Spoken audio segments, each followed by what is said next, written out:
The reason why I like to use cypress is because it firms the skin, it tightens. It's used in, I use it for hemorrhoids, for example. Not concentrated, neat, but mixed up into a cream or a lotion. It works a miracle. So again, on anything that's loose, like varicose veins, to tighten them up. Cellulite, any loose skin, cypress is your man. And then lavender. Lavender is used in a lot of products.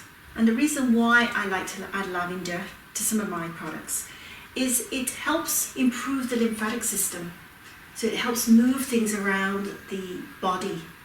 So if you've got skin, baggy skin under the eyes or puffiness, more like it, it will help drain the puffiness away from around the eyes.